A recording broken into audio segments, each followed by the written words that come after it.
Eduardo, que lugar é este?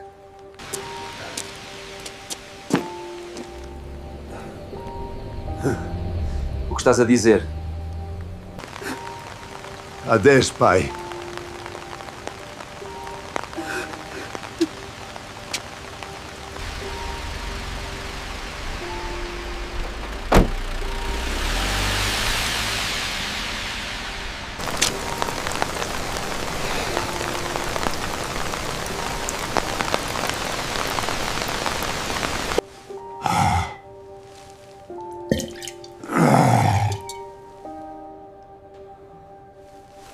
E agora? Como? Como?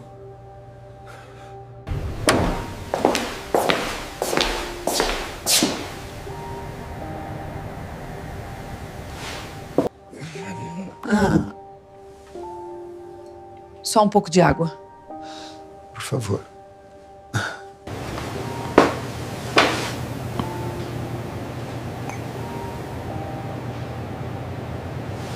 O vento gelado de maio soprava as folhas secas pelo pátio do asilo quando senti os dedos trêmulos do meu filho soltarem minha mão pela última vez.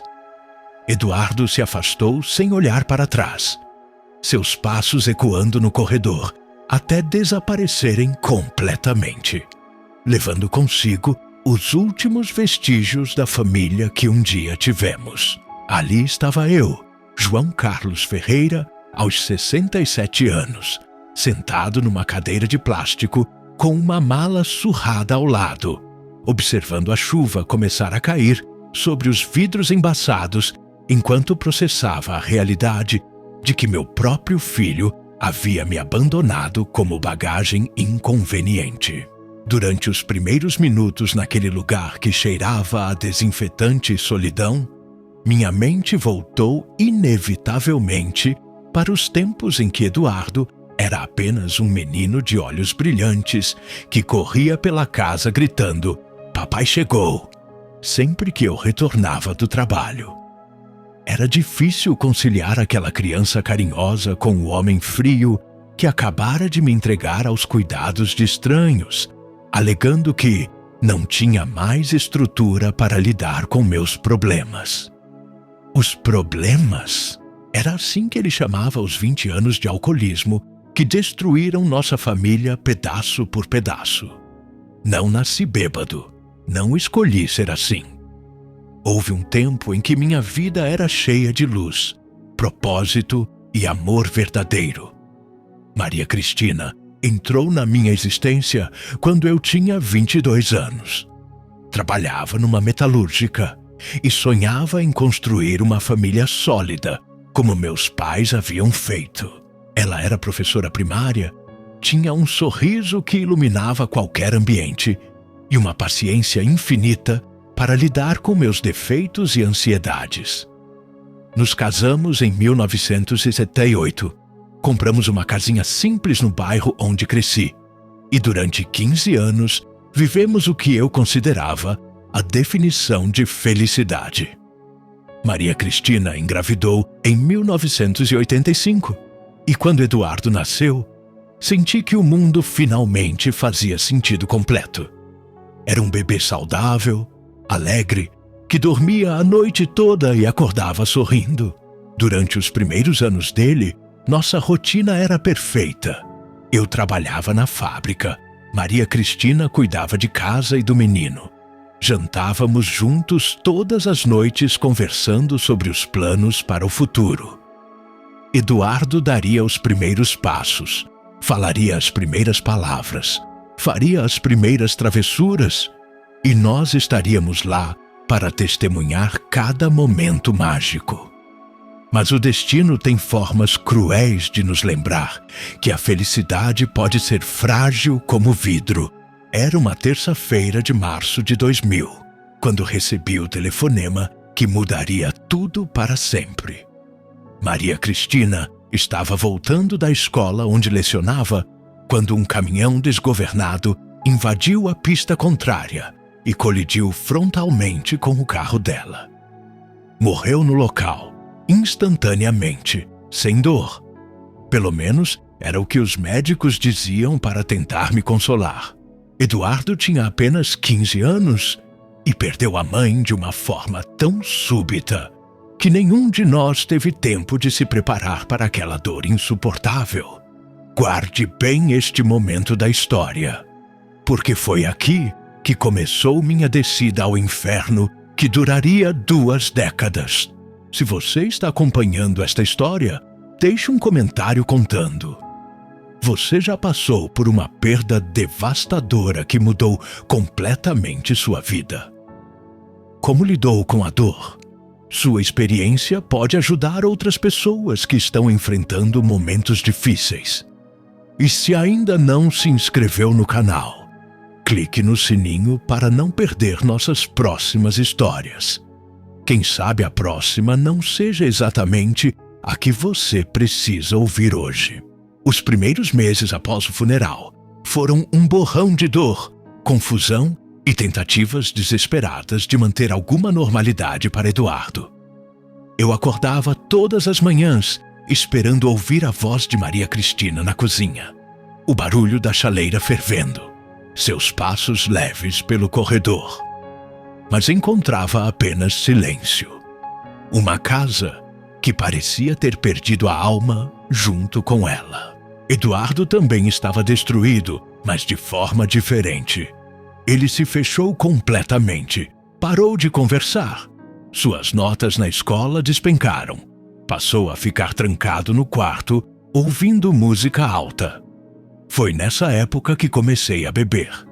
Inicialmente, era apenas uma cerveja gelada quando chegava do trabalho.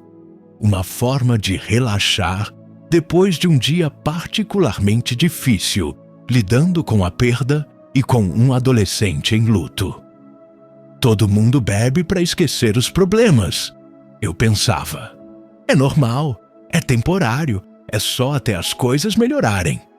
Mas as coisas não melhoravam, e a bebida foi se tornando menos uma escolha e mais uma necessidade urgente que dominava meus pensamentos desde o momento em que acordava. Em poucos anos, uma cerveja se tornou 3, depois 6, depois uma garrafa de cachaça que eu escondia em lugares diferentes da casa para Eduardo não encontrar. Comecei a chegar atrasado no trabalho, faltar sem justificativa, cometer erros que um funcionário experiente como eu jamais deveria cometer. Meus colegas tentaram conversar. Meu chefe me deu várias advertências, mas eu estava mergulhado numa espiral descendente que parecia impossível de interromper. Eduardo tentou me ajudar durante os primeiros anos, de formas que uma criança não deveria precisar tentar. Escondia garrafas que encontrava pela casa, jogava fora latas de cerveja, chegou até a pedir para uma tia nossa conversar comigo sobre o problema do papai. Mas eu era especialista em negar, mentir, criar desculpas elaboradas para justificar cada episódio de embriaguez. Não é nada demais, dizia para qualquer um que demonstrasse preocupação. Só tô passando por uma fase difícil. A fase difícil durou 20 anos. Durante esse período, perdi o emprego na metalúrgica. Queimei todas as economias que Maria Cristina e eu havíamos juntado para o futuro. Vendi objetos pessoais para comprar bebida. Transformei nossa casa num ambiente tóxico, onde Eduardo cresceu, tendo que cuidar de um pai alcoólatra, em vez de ser cuidado por ele. Vi meu filho se formar no ensino médio sem conseguir ficar sóbrio na cerimônia. Vi ele conseguir uma bolsa de estudos para a faculdade e comemorar sozinho, porque eu estava dormindo embriagado no sofá.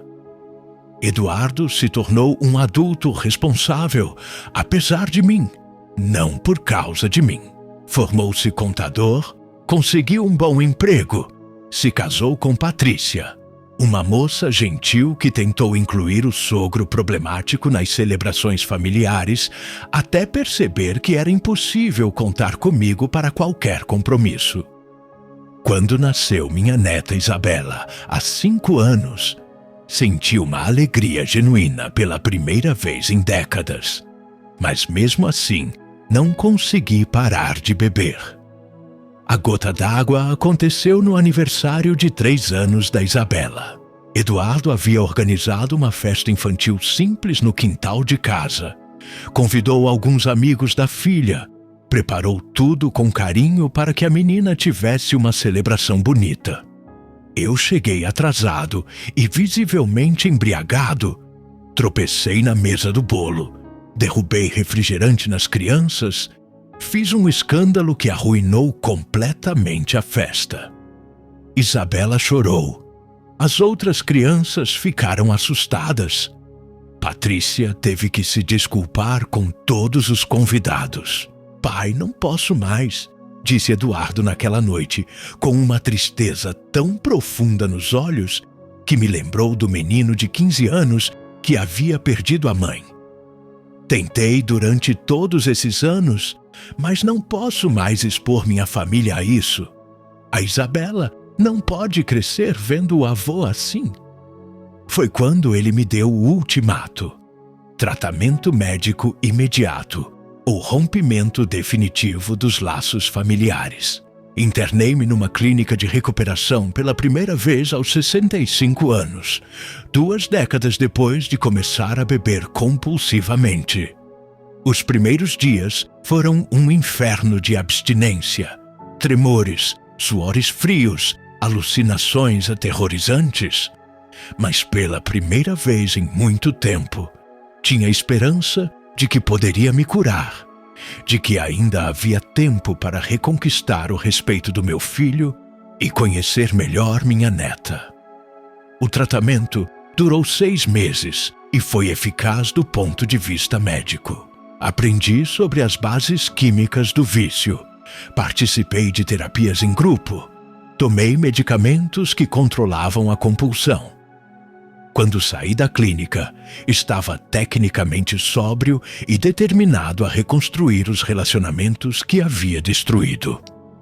Eduardo me recebeu de volta em casa com cautela. Estabeleceu regras claras sobre comportamento e limites. Me ajudou a procurar emprego adequado para minha idade. Durante 1 ano e meio, consegui me manter sóbrio. Trabalhava meio período numa loja de materiais de construção, frequentava as reuniões dos alcoólicos anônimos religiosamente, desenvolvi uma relação carinhosa com Isabela. Eduardo começou a confiar em mim novamente. Me incluía em almoços familiares, até me pediu para cuidar da neta algumas tardes por semana. Pensei que havia vencido a batalha definitivamente, mas o alcoolismo é uma doença traiçoeira que ataca justamente quando pensamos estar seguros. Uma discussão boba com Eduardo sobre dinheiro, combinada com uma semana particularmente estressante no trabalho e o aniversário de morte da Maria Cristina, criou a tempestade perfeita para uma recaída devastadora. Comprei uma garrafa de vodka, só para relaxar um pouquinho. E em 3 dias estava bêbado novamente, como se nunca tivesse parado. Desta vez, Eduardo não me deu segunda chance. Pai, eu tentei, mas não posso mais confiar, disse com uma frieza que doeu mais que qualquer grito. Você escolheu a bebida em vez da família novamente. Foi quando ele começou a pesquisar asilos na região. Lugares onde eu poderia receber cuidados adequados sem representar risco para sua família. E aqui estou, sentado nesta cadeira de plástico, observando a chuva cair enquanto processo os últimos 20 anos da minha vida. A enfermeira-chefe, Dona Carmen, se aproximou com um sorriso profissional, mas gentil. Senhor João Carlos, vou mostrar seu quarto e explicar como funciona nossa rotina aqui, disse. Sei que deve estar se sentindo perdido, mas vamos cuidar bem do senhor. Segurei minha mala pequena, que continha tudo o que restava de uma vida inteira. e acompanhei Dona Carmen pelos corredores do asilo.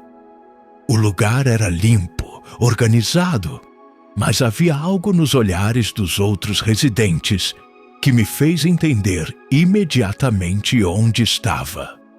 Um depósito de pessoas que a sociedade havia decidido esquecer. Éramos os Descartes, os inconvenientes, aqueles cujas famílias não tinham mais estrutura para lidar com nossos problemas. Meu quarto era pequeno, mas adequado. Uma cama, um armário, uma cadeira próxima à janela, que dava para um jardim mal cuidado. As refeições são servidas no refeitório às 7, meio-dia e 6 horas, explicou Dona Carmen. Temos atividades recreativas às terças e quintas, missa aos domingos para quem quiser participar. As visitas são permitidas das 2 às 5 da tarde. Visitas. Me perguntei se Eduardo algum dia viria me ver. Durante as primeiras semanas no asilo, flutuei entre a depressão profunda e uma raiva surda de tudo e todos. Acordava todas as manhãs pensando na bebida, no alívio temporário que ela proporcionava, na forma como conseguia apagar a dor, mesmo que fosse por algumas horas. Mas aqui não havia acesso ao álcool. E pela primeira vez em décadas, fui obrigado a enfrentar meus demônios completamente sóbrio. Foi durante essa época que conheci Padre Miguel, um homem de 70 anos que visitava o asilo 2 vezes por semana para conversar com os residentes. Diferente de outros religiosos que havia conhecido, Padre Miguel não me julgava, nem tentava me converter com sermões moralizadores. Simplesmente se sentava ao meu lado e ouvia quando eu precisava falar. Oferecia silêncio confortável quando as palavras eram impossíveis. João Carlos, disse ele numa tarde em que eu estava particularmente revoltado com minha situação. A dor que você carrega é real e legítima. Perder a esposa de forma tão súbita, ver os anos passarem sem conseguir se curar, ser abandonado pelo filho. Tudo isso dói de formas que palavras não conseguem expressar. Era a primeira vez em muito tempo que alguém reconhecia meu sofrimento sem tentar minimizá-lo ou oferecer soluções fáceis. Gradualmente, através das conversas com Padre Miguel, comecei a entender que minha dor pela perda de Maria Cristina havia se transformado numa prisão que eu mesmo construí. João Carlos, disse ele numa tarde especialmente difícil, você escolheu carregar a culpa pela morte dela, como se fosse responsável pelo acidente. Mas carregar culpa não traz ninguém de volta. Apenas impede que honremos a memória de quem amamos vivendo de forma digna. Foi uma revelação que me atingiu como raio. Durante 20 anos, havia me punido bebendo porque, no fundo, acreditava que merecia sofrer por não ter conseguido proteger Maria Cristina, por não ter estado no carro com ela naquele dia, por não ter dito "eu te amo" na última conversa que tivemos. O álcool era minha forma de me flagelar diariamente, uma penitência cruel que eu impunha a mim mesmo. Mas Padre Miguel me fez ver que Maria Cristina jamais desejaria que eu destruísse minha vida e a relação com nosso filho por causa da saudade dela. Ela te amava, João Carlos. E quem ama de verdade quer que o outro seja feliz, mesmo na sua ausência. Essas palavras plantaram uma semente de esperança que há muito tempo não germinava no meu coração. Durante os meses seguintes, comecei a participar mais ativamente das atividades do asilo. Não por obrigação, mas porque descobri que ajudar outros residentes mais debilitados me dava um senso de propósito que havia perdido há décadas. Seu Manuel, de 85 anos, havia perdido a visão por causa da diabetes e precisava de ajuda para se locomover. Dona Esperança, de 78 anos, tinha dificuldades de memória e se confundia frequentemente sobre onde estava. Cuidar dessas pessoas me fez perceber que eu ainda tinha valor, ainda podia ser útil, ainda podia fazer diferença na vida de alguém. Não era apenas o João Carlos alcoólatra abandonado pela família. Era também alguém capaz de gentileza, paciência, compaixão. Essas qualidades estavam adormecidas dentro de mim, sufocadas pelo álcool durante 2 décadas, mas não haviam morrido completamente. Padre Miguel me incentivou a escrever cartas para Eduardo, mesmo sem saber se ele as leria. Não escreva pedindo perdão, orientou. Escreva reconhecendo seus erros, assumindo responsabilidade pelas consequências, mas também expressando o amor genuíno que sempre sentiu por ele. Eram cartas difíceis de redigir, porque exigiam uma honestidade brutal comigo mesmo sobre os danos que havia causado. Na primeira carta, escrevi sobre a noite em que Maria Cristina morreu, sobre como meu mundo desabou e como escolhi o caminho mais destrutivo para lidar com a dor. Na segunda, falei sobre cada oportunidade perdida, cada promessa quebrada, cada vez que coloquei a bebida acima das necessidades do meu filho. Na terceira, tentei expressar o orgulho que sempre senti por Eduardo, mesmo quando estava bêbado demais para demonstrar adequadamente. Nunca recebi resposta, mas continuar escrevendo se tornou uma forma de terapia. Era como se estivesse tendo as conversas que nunca tive coragem de ter quando morava com ele. Cada carta me ajudava a processar mais um pedaço da culpa, do arrependimento, da saudade que carregava como pedras no coração. 6 meses depois de chegar ao asilo, algo extraordinário aconteceu. Era um domingo de manhã e eu estava ajudando Dona Esperança a escolher roupas para a missa quando a recepcionista me chamou. "Senhor João Carlos, tem visita para o senhor." Meu coração disparou imediatamente. Seria Eduardo? Seria possível que ele tivesse lido minhas cartas e decidido me dar uma chance? Caminhei até a sala de visitas com as pernas tremendo de ansiedade e expectativa.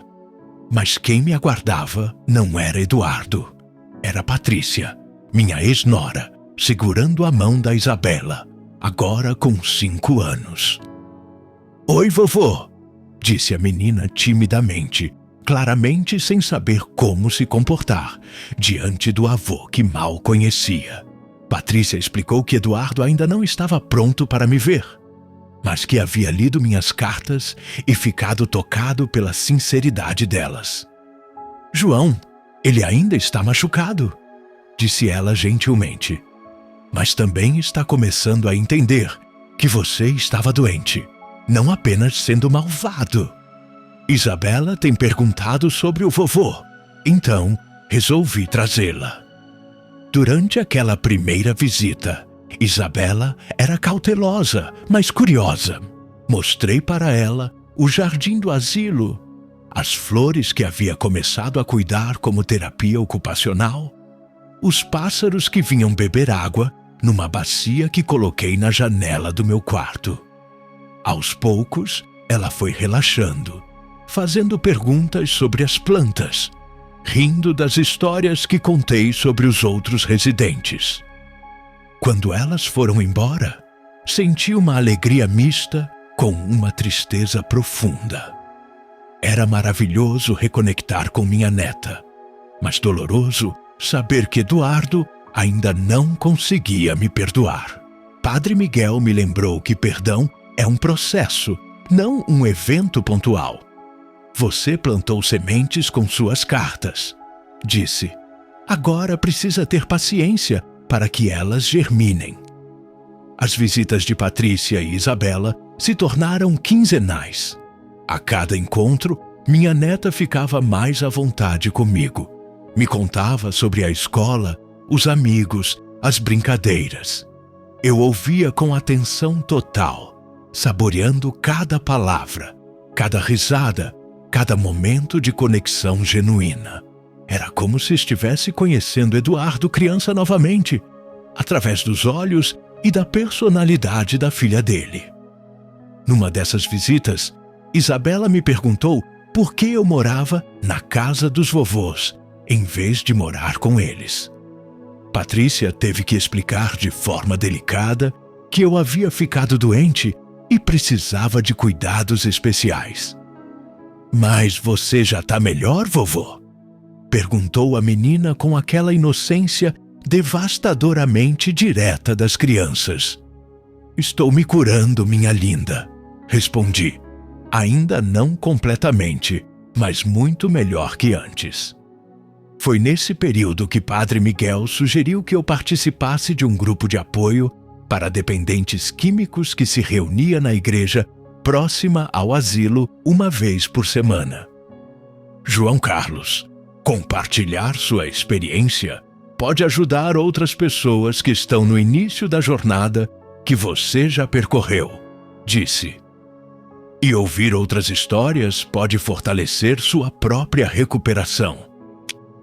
O grupo era formado por pessoas de idades e origens diferentes, mas todas unidas pela experiência comum do vício e pela busca da soberania. Havia Maria José, uma professora aposentada que se viciou em tranquilizantes após a morte do marido. Tinha Roberto, um empresário que perdeu tudo por causa do jogo.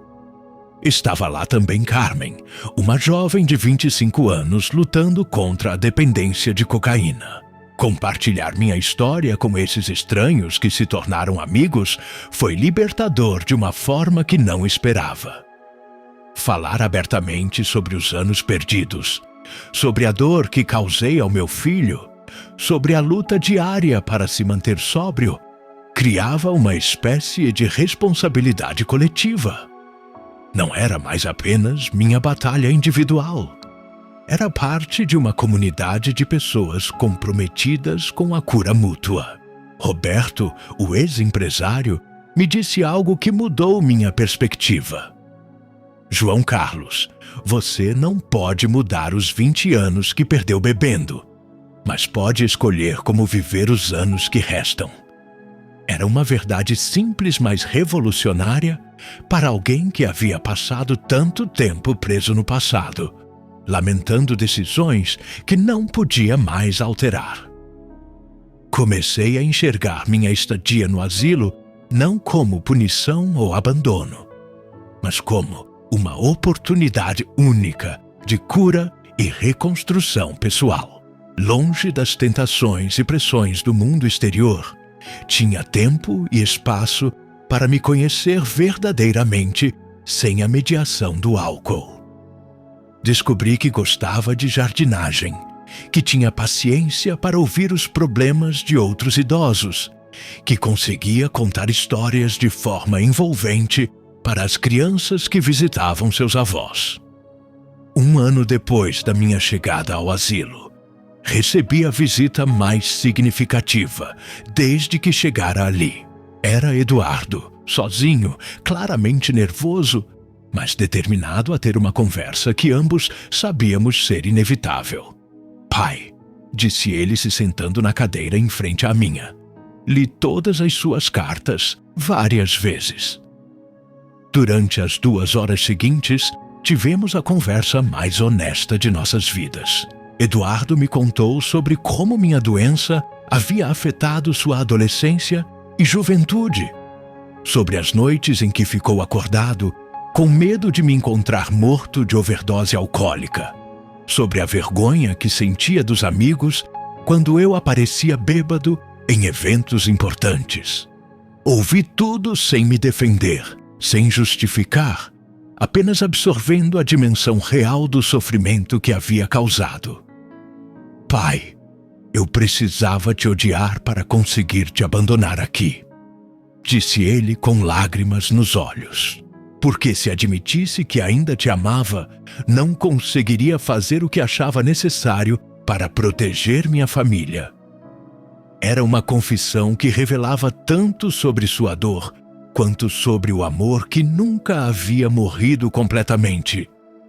Contei para Eduardo sobre meu processo de cura, sobre as descobertas que havia feito sobre mim mesmo, sobre como aprender a viver sem álcool estava me permitindo reconectar com aspectos da minha personalidade que haviam sido enterrados durante décadas.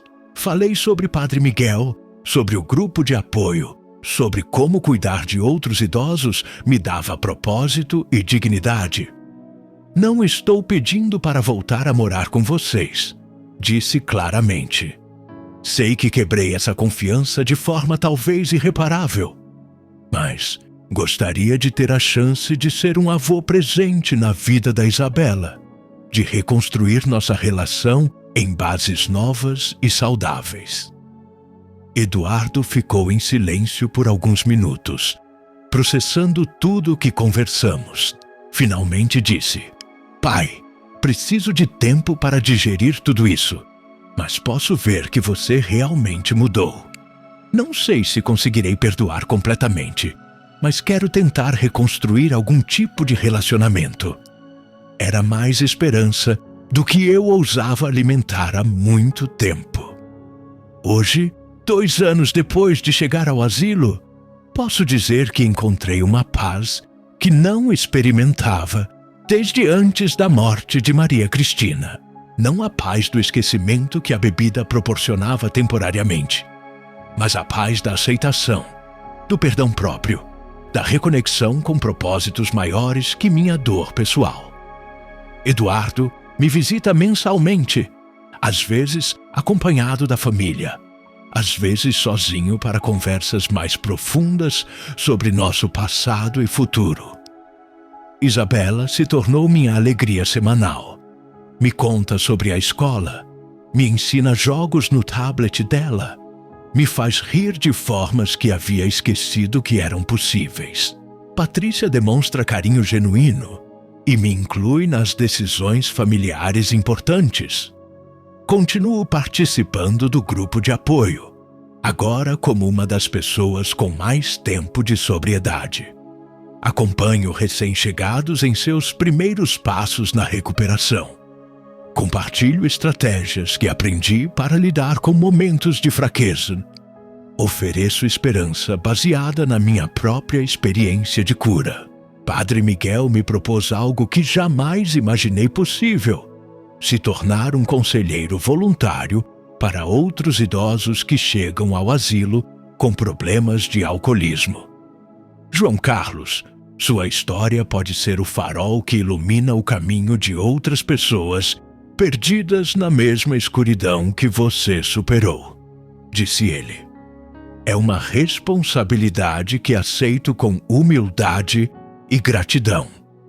A saudade de Maria Cristina nunca passou completamente, mas aprendi a carregar essa dor de forma construtiva. Em vez de me destruir bebendo, honro sua memória vivendo de forma que ela se orgulharia. Cuido das flores que planto, pensando nas que ela cultivava em nosso jardim. Conto histórias sobre ela para Isabela, mantendo viva a memória da avó que a menina nunca conheceu. Minha história é prova de que nunca é tarde demais para recomeçar, para escolher a cura em vez da autodestruição, para reconectar com as pessoas que amamos através da honestidade e da mudança genuína. O asilo que Eduardo escolheu como minha punição se tornou o lugar da minha redenção. Se você está ouvindo essa história e luta contra vícios que estão destruindo sua família, saiba que a cura é possível. Difícil, dolorosa, que exige trabalho diário, mas possível. Se você tem um familiar viciado, lembre-se de que ódio e abandono raramente curam alguém. Às vezes, estabelecer limites saudáveis enquanto mantém canais de comunicação abertos pode ser mais eficaz. Conte para mim nos comentários. Você ou alguém próximo já enfrentou a batalha contra o alcoolismo? Como foi o processo de cura e reconciliação familiar. Suas experiências podem oferecer esperança e orientação para outras pessoas que estão passando por situações similares. Porque no final, todos merecemos uma segunda chance de acertar.